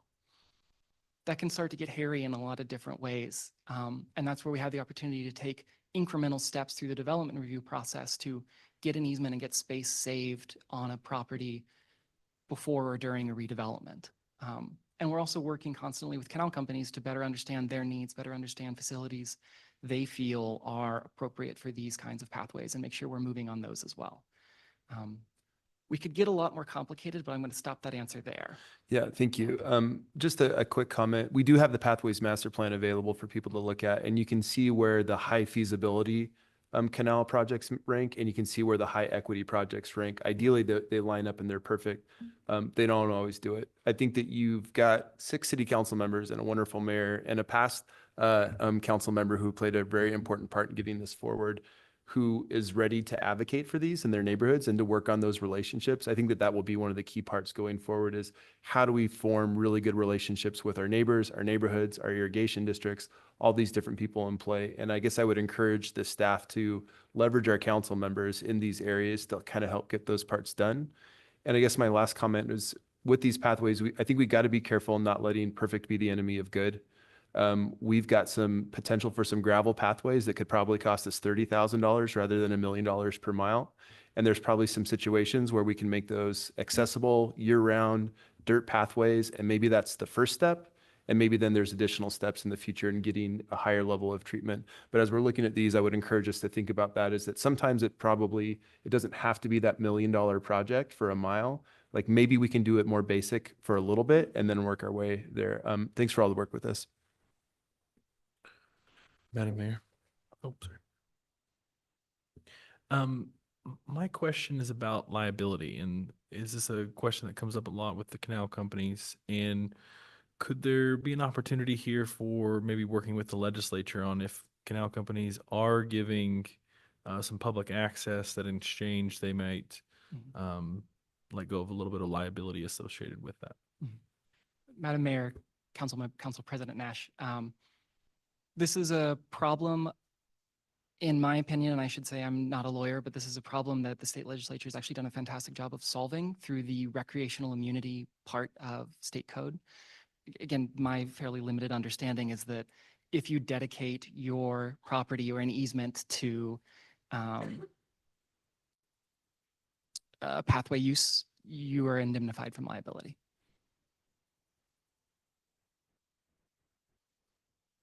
Madam Mayor, really quick.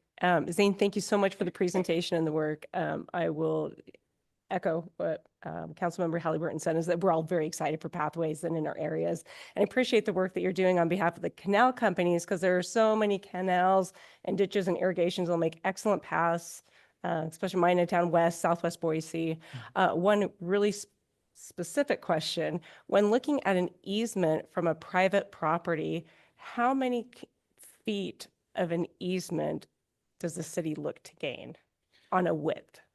Yeah, that makes sense. And Thank you. thank you, ma'am. Madam Mayor, Councilmember Corliss, my first answer is usually 15 feet. That's enough for a 12-foot path and usually some buffer space on either side for comfortable operation.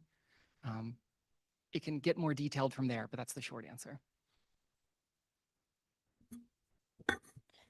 All right, great program, lots of interest. Thanks so much for the update. And it sounds like everybody up here stands ready to be helpful as we move forward. Thank you all you. for your time. All right, Elaine Clegg, VRT, come on up. It's great to have you back. Welcome.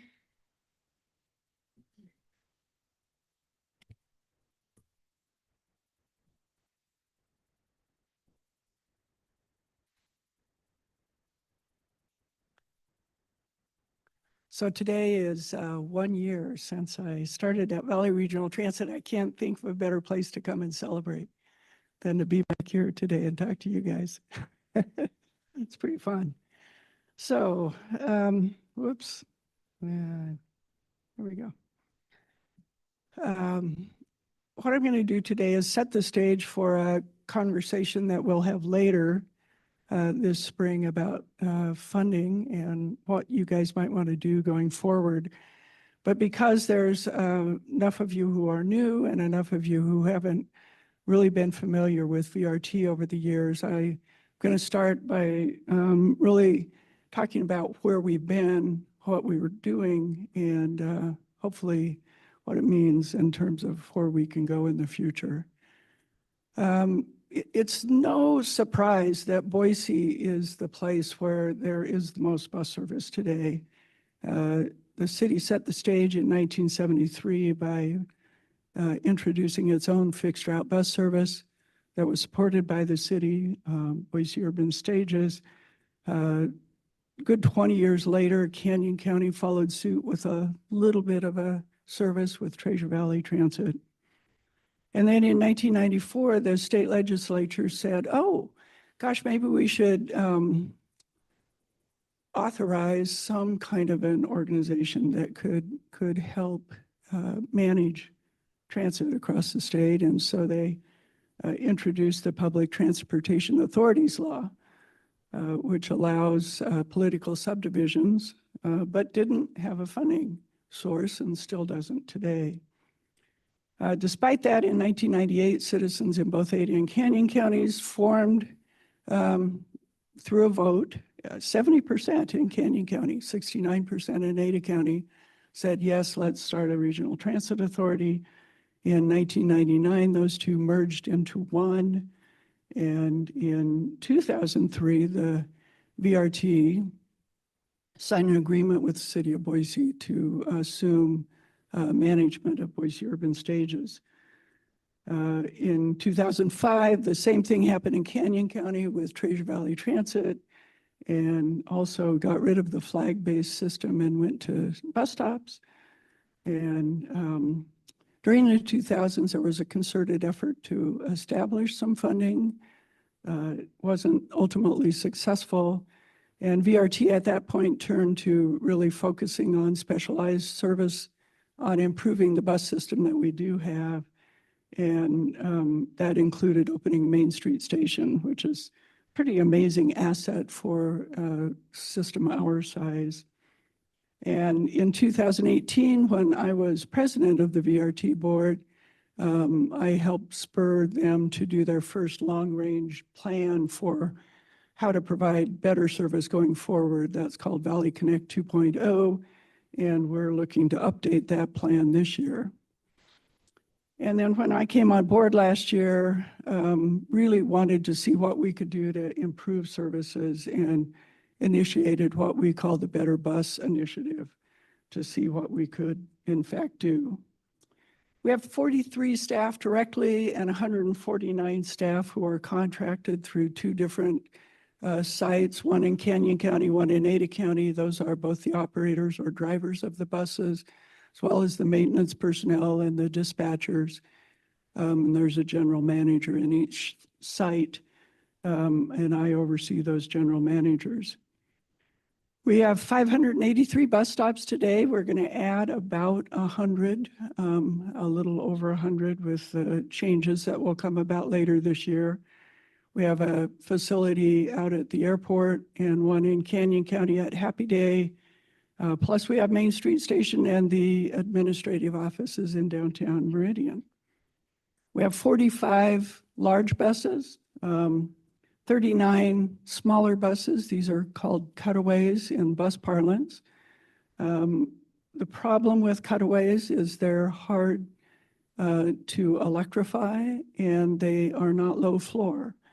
And so we're looking at some alternatives to those.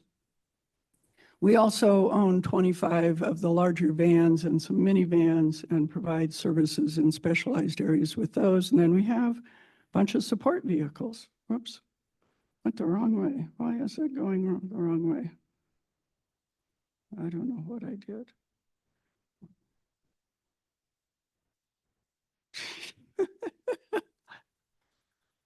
Okay. I should be able to, should I just roll the thing? Is that what I should do? There, I can use that. Okay. There we go. One thing that I did want to show is that VRT really does have, on an operating basis, many fewer dollars per capita than our peer cities around the region. Not surprisingly, as a result, we have a lot fewer riders. In fact, there's a recent study out of Morgan State University that looks at transit ridership in a little bit different way and the subsidy of that, and looks at the per capita funding available and the per capita revenue hours that are provided as a result. And it found, again, not surprisingly, if you think about it, that the more money you have, the more service you provide, the more riders you get. And it's kind of backwards from how we've been thinking about transit. Oh gosh, we provide all this subsidy and nobody's riding. Maybe we should cut the subsidy. Actually, we should probably provide more so we could provide more revenue hours, which would ultimately result in more ridership, or at least that's what the evidence shows happens. Madam Mayor. Go ahead. Yeah, Elaine, am I reading this correctly? Is it only about $1 million from ridership fees in VRT? Is that it? The orange line? We have 433 in the urbanized area. We get $45 per capita, and out of that, we get a little over 1 million rides. Okay, so, those are rides, not money. Okay. Yeah. Do you have any idea what portion of your So budget is- 19 million is the amount we spent in 2022 on service. Do you know what portion of that is ridership fees? Our fare revenue box is about 10%, 9 to 10%. Okay. Again, not surprising. The less service you have, the less fare revenue you get. New York City, which spends about 45, I think I've got this right, $1 billion a year on transit, gets about 50 billion in fare. So there are systems that subsidize less than they gain in fare, and they're the ones that provide the most ridership. So in 2023, I want to talk about some of the things we've done. I know you guys have talked a lot about rail and the corridor ID program and how to continue to go forward with that. On a more local level, we're looking at the rail through a study with Compass that was commissioned last year, and will go forward this year to study the 33 miles shown on this map and see if in fact they're the best alternative for high capacity transit. and whether or not the service on those would be heavy rail or some other form of transit. It's striking to me, we just did, this is kind of a back of a napkin look at it, but those 10 stations we identified, we looked at population and jobs within 2 miles of those stations, and 68% of the jobs within the urbanized area and 58% of the population are within 2 miles of those stations. It's pretty amazing statistics because there are not many regions that would be as well served, I think, by this kind of a system. So we're really excited about this study. We also kicked off en route charging at Main Street Station. We've got the design build, the design portion of it done. We're ready for the build sometime either later this year or early next year. When we do that, we will need to close Main Street Station for a portion of time because we'll have to trench in the concrete to put the electrical infrastructure that we need. We're working with your staff, with ACHD and others to make sure that we can stage on street during that period. But just wanted you all to be aware that that's happening and there will be some disruption. On State Street, we've completed the NEPA. We got that RAISE grant 2 years ago and it's taken this long to get through the environmental process, but we now have it done. We've completed design on 18th Street and we'll break ground soon. Councilmember Willits, to your point that construction costs keep going up, they do. But surprisingly for us, we actually got a bid less than our engineer's estimate on 18th Street. And we're going to have a little bit of money left to move forward into 23rd and 27th, which will be the next stops that we'll work on. We're also working hard to improve the infrastructure at our Orchard facility. We've redone all the paving now, some of which was 40 years old and in pretty sad shape, and are beginning work on design of a new small administrative building so we can have a little bit of direct staff out there, and also looking to remodel the existing building. So performance. There were 1.2 million rides before COVID hit, and we're back up to 1.1 million. Not quite, but if you look around the country at where other systems are, we're actually performing better in returning to normal than many of them are. And we expect with the changes this year that we'll surpass that ridership from before COVID. Really fun thing to me about this particular graphic is that if you look, people of all ages ride our system. You know, there's, I think, a perception on many of these things, and part of that perception is that only a certain kind of people ride the system. Well, all ages ride our system. Most of the people who ride have a job. Not all of them, but many of them. And again, all kinds of income levels, people with all kinds of incomes ride our system. We think that's important.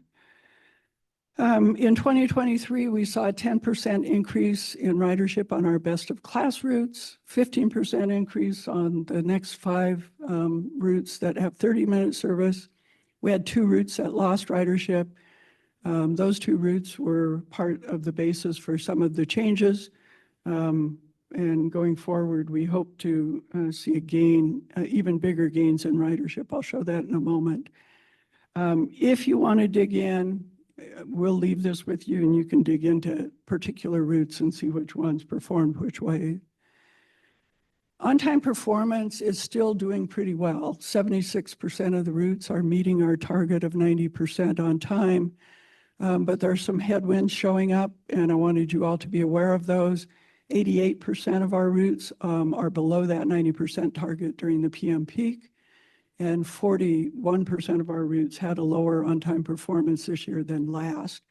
So given that, I'd like to begin working with your staff and with ACHD staff to look at strategies to overcome some of this congestion and other things that are hurting that on-time performance. Again, here's the down and dirty if you guys want that detail.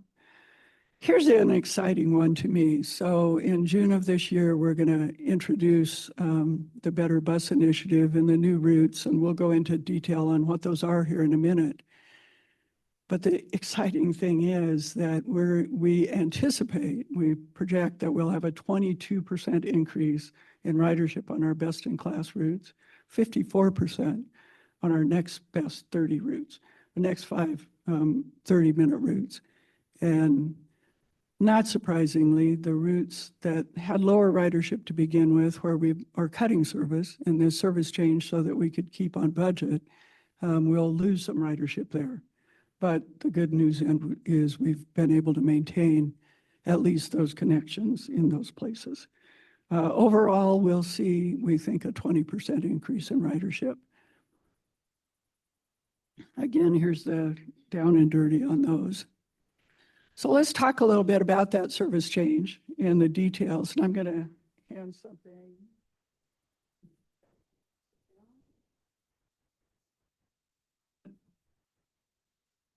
So this handout has the new routes, and it also has the details about the service change and how we'll be doing it, so that you can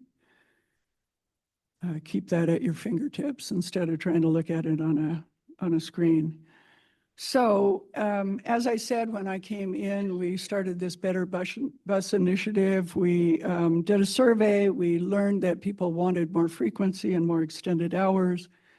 We had an iterative process, if you'll remember, where we said, okay, if we only have as many service hours as we have today and we want more frequency and extended hours, how do you do that? You consolidate service on the routes that have the highest ridership and best destinations and eliminate or reduce service on others. So people said, philosophically, sure, let's do that. We looked at it and they said, oh, wait a minute, not my route. I like that one. Don't get rid of it. We said, well, okay, if we didn't get rid of it, here's what we could do. How would this work? Oh, that's better. And ultimately, we landed in a place where you and other cities across the valley said, we'll give you actually more money so that you can maintain some of that coverage service as well as consolidate and improve service. And so we've increased frequency to 15 minutes, 30 minutes in late evening on the Fairview route, 30 and 60 minutes on a route that used to be the 6 on Orchard and the 12 on Cole. They'll be renumbered to the 20 and the 21. We've added selected Saturday service to those higher performing routes. Improved crosstown connections, which I think are going to really help people be able to get to different places and not have to go downtown or Town Square Mall to get somewhere else. Downtown's connections are improved with our inter-county routes. A couple of them used to travel just on the freeway, and now we're still being able to keep decent time service and hit many of the downtowns. We've doubled the people within a quarter of a mile of a 30-minute route. That's, I think, really amazing in this, and 34% increase of people within a quarter of a mile of 15-minute route, and that's primarily on Fairview. And thank you all for the work you're doing on land use, because as that progresses, we'll have even more people within walking distance on Fairview. Like I said, about a 20% increase in annual ridership overall, and really believe that with this change, we've gone from a system that was 80% coverage and 20% frequency to one that's 70% coverage and 30% frequency. Pretty amazing all in one shot. Big changes, but we're excited about them. As I mentioned, that iterative process maintained service on the 10, on Warm Springs, on Park Center, and to Frank Church. We maintain service between cities, even though the inter-county routes had previously been losing riders. We have redesigned them in a way that we think will really help that. And we expanded the Lyft Transit connections. There's a fund that you all helped create that we haven't used all of yet to provide a Lyft ride for $2 from near where you are to a transit stop. And if it's up to $8 for the total ride and you pay the difference if it's over that, we think with the expansion of the stops and the area that this will cover, we'll see a lot more people use it. We do have some negative impacts. There's reduced service along both the Hill Road corridor and I did not get this on here, but the Park Center and Warm Springs corridor. There's also a loss of service in some places. So overall, though, really, really positive things.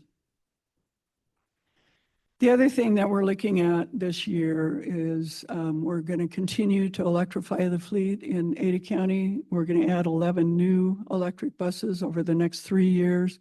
8 of those are in the Lono grant that is helping to electrify Main Street Station, and 3 of those are replacement buses for CNG buses that are at their usable life. We're adding en route charging. So it'll be overhead in Main Street Station. It'll hang from the ceiling. There will be 2 of these on Main Street. I've already talked to Director Keene, and we've talked about design being really an important factor to make sure that they work in a way that doesn't take away from what we've done downtown here and how great downtown is. We'll also be adding this overhead on street out at Town Square Mall if we're successful getting a grant that we're going to apply for this year. Been talking to the mayor about. I'm also hoping to demonstrate, I mentioned that the cutaways are not great vehicles. There's this really cool little electric vehicle. It's made in Turkey today. They're working hard to make it Buy America eligible. We've applied for a waiver to buy it in the meantime if it doesn't make it in the next year. And we're trying to bring it here for Me in Motion so people can look at it and feel it and get on it and see what they think. It's a 50-watt charger, so it doesn't take the big infrastructure that the big buses do. It's only 19 feet long and 8 feet wide, so we can get back in neighborhoods, but it still holds 20 people, 15 seated, if you don't have any wheelchairs on board. And it's low floor, and it has a wide door. It has all of the things that a transit vehicle should have that the cutaways don't. So really excited about that. I'm going to quickly go through Madam the Mayor, routes, and if any of you Before we have get too specific. far off that slide, Elaine, Oh, sorry. just real quick before we get off that slide, super excited about electrifying the downtown station. Does that also mean that downtown station will be under construction in the next year, or that there'll be some different ways in which we're loading and unloading off those? Yes, yeah. So we will have to close it. And while it's under construction, we've already talked to SHD and your folks in Planning and Development Services about moving all of the buses to Main Street. So taking up the parking for a period of time between 9th and 10th on the south side of Main. The cool thing that we're thinking about doing while we do that is, those of you who've been down in Main Street, you know that there are sawtooths, and that's where the buses pull in and then they can pull out. If you do that, then you can assign the bus to a spot. If you don't do that, you can't. And so if we can do temporary sawtooths on Main Street, which we think we can, then we think it'll be much less disruptive because we can assign the buses. Okay, you need to transfer to that bus or you need to catch that bus, that's where it's going to be. Instead of just pull up in order of when you get there.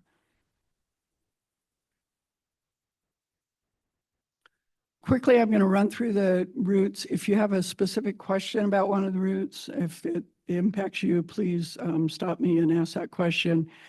The Fairview is the last of the best-in-class routes that the city identified in their transportation action plan as 15-minute service, and we're going to add 15-minute service in June.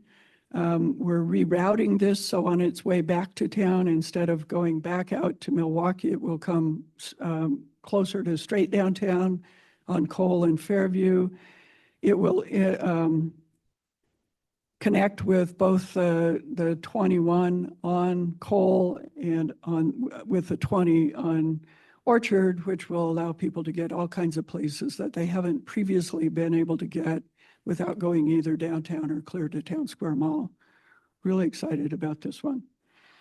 The 20, here's the big connector. Right now, this was the 6 Orchard, and it turned at Fairview and went downtown. Instead of doing that, it's going to connect with both the Fairview and the Emerald route if you want to go downtown, and it will continue to Chinden and then down Veterans Parkway and ultimately out 36 to the Dogbone.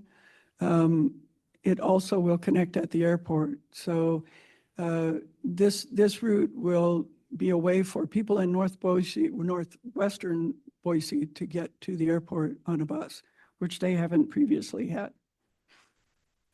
Glenwood Cole, same thing. We've straightened it out. Instead of winding around the bench, it's now going to go past Capitol High, but then back to the library at Eustic and Cole, and then down to Town Square Mall.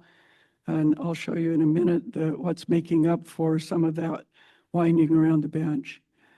And that is this route, a new route, the 24, which will connect from Town Square Mall to the village and serve the highest ridership stops that are currently on those other routes that we're discontinuing in the West Bench. So it'll be a way for residents in the West Bench to get downtown pretty easily, either by connecting to the 45 at the village or connecting at Town Square Mall, one way or the other. Warm Springs Park Center, we had proposed possibly getting rid of both of these and or one of these. And rather than that, we've made it a one-way loop with 1 hour service. So there's a loss of frequency. That loss of frequency is also requires out of direction travel. We know that that's an impact that will impact ridership, but at least we were able to keep this route on the map. So excited about that. Madam Mayor, Elaine, I just want to thank you for the public engagement piece that allowed for that to happen and for the folks that provided that engagement to be able to retain that. That is a highly quickly developing area, and I think that we'll see ridership continue thanks to those efforts. So thank you. Thank you. Yeah, we were really aware that we didn't want to abandon Harris Ranch just at the moment that it was going to get all of the higher density development, because we think there's a tremendous opportunity out there for growth in the future. So I mentioned the small buses. It's really hard right now for the bus to get around the north end. Those of us who live there know that. So we're eliminating the route that does wander into the north end, but instead we're moving the 16 over to 15th Street and going all the way up 15th to the apartments beyond Bogus Basin there. Again, just a really good connection to a destination that we think will have a lot of riders.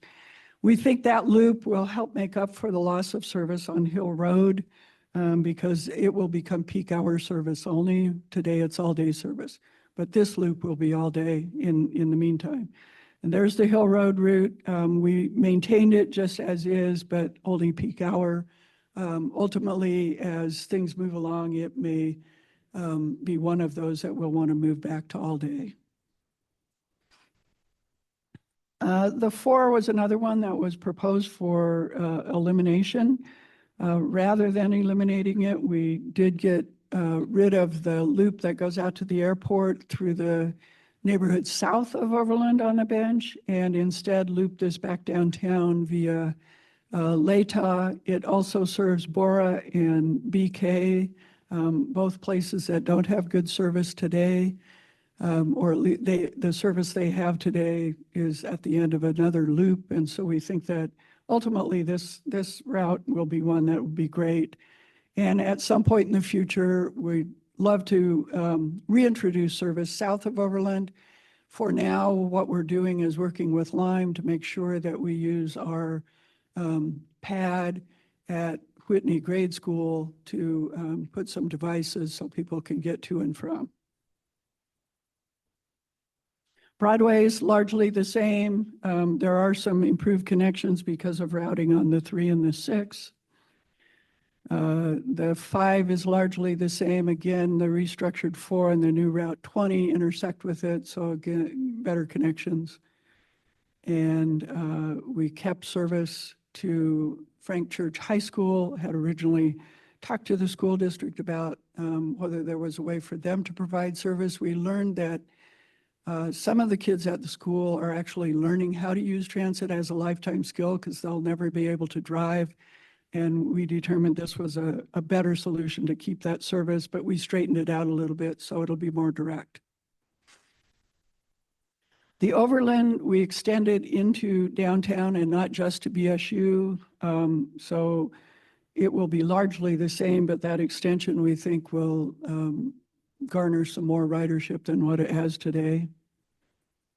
And the 8 used to be interlined with what was called the 8X. So part of the day it would go out to the new Idaho State campus on Chinnen, and the rest of the day it would move between there and Town Square Mall through the bench. So like I said, we picked up those high ridership stops on the bench with the 24 and are adding trips to the 8, even though it will still be only peak hour. So it'll be better service. The 45 is important because it connects Boise State with CWI. We've straightened it out so that it moves along the connector rather than Fairview, since we're adding service to Fairview. And we think that'll be better connections between Boise and outlying communities on both the 42 and the 40. And there's the expanded lift transit connections, lift late night connections, and finally our new Beyond Access service for older adults and persons with disabilities, which we've already provided almost 3,000 rides on since it opened in January 3rd. So. Well, thank you, Elaine. We're getting short in time. There's I probably a know. couple things. I would like you to let us know when is change day? And how do we get involved in either riding on that day or also, visiting that super cute little bitty bus that I hope we'll have in May? So we're looking to have the minibus at May in Motion, hopefully on the first Thursday in May. That's what I've asked them for. Change day right now is the first Monday in June, which is June 3rd. Okay. We're running into some challenges with a NEPA to put signs up on the new stops. Oh my goodness. But we think we're going to be able to make change day June 3rd. We'll know that in 2 weeks and we'll let you know. Okay, great. Madam Mayor, hi, Elaine. Sorry I went so long. No, you're good. I think we ask a lot of questions up here, so everything is delayed a little bit.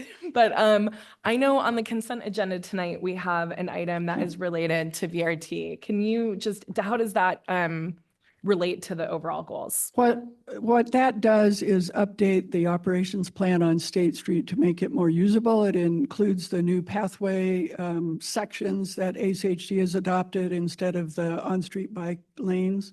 It also moves from an HOV lane to a multimodal lane. Thank you so much. And I want to commend you on the creative solutioning that you've clearly made lemonade out of what you were given and making all the routes work with the best that we can. Thank you so much. Thank you. All right. Oh, do you add something? Nope, go ahead. Just more of a comment, Elaine, and maybe something to come back with next time. I'm really interested in the relationship between fares and ridership, and I want to know if VRT has ever experimented with that. Are there lines that we've considered discounting or having free, and see how that affects ridership? I'd be interested in that. I read an article the other day about the city of Albuquerque, which is about the size of Ada County, which did do away with bus fares last November. So I'd always be interested in ways that VRT is experimenting with to increase ridership, especially given the breakdown of who's riding your buses. It seemed like over half of those individuals have household incomes under $36,000 a year. I'd love to come back and talk about fares. Elaine, thanks so much. It's great to see you. I love the presentation and look forward to diving into it. I also just wanted to say thanks for keeping that connection at the Frank Church School. I think that's super critical and glad to hear they're working on it as life skills. So thank you. Thanks. And Madam Mayor, just a request, you're going to come back to us at some point here in the near future asking for some money and kind of telling us what that money is actually going to do. And so I think that that'll be the nice thing for us to know is when we look at the funds that you're requesting, what changes we might anticipate happening with those funds. I don't anticipate you coming and saying, hey, we're going to create a new 15-minute bus service, and that's why you're asking us for these funds this year. But it sure would be nice to know how much it would cost in the future, long-term thinking about bringing some additional 15-minute services on, because they really help us with our affordable housing goals. So when you do come back, yes, it would be great for us to know what funding you're requesting this year, but kind of long-term, what we might be thinking about to get some of those bigger projects in. Well, that's a great segue into what I would like to do, which is work with the city on what's your next best-in-class routes now that we've served the three that you've named at first. Yeah, and just to wrap up, I'll say that I appreciate Elaine's the approach she's taken and actually came to us and said, okay, now let's overlay the new modern zoning code where we expect to see housing with VRT in the future. But then also, while it won't, I want to take the pressure off Elaine to come back to us with the whole cost when we talk about what we need to fund in the coming year. But it is a discussion that VRT is having now is, for years, we've just gotten the maintenance cost of like, how do we keep going? And we need to understand not only Boise, but as a region, what it really costs to provide this region with transportation, so that then as leaders, we can all work with our counterparts in cities across the region to do everything we can to get us to that point, because Boise can't do it alone. Yep. Thank you so much for being here. Thank you. And for all the work that went into actually increasing the number of people and businesses that will be within that walking distance of a bus route, given the revenue constraints you had. Well done. You're welcome. It's great to be here. Thanks. We'll be back at 6.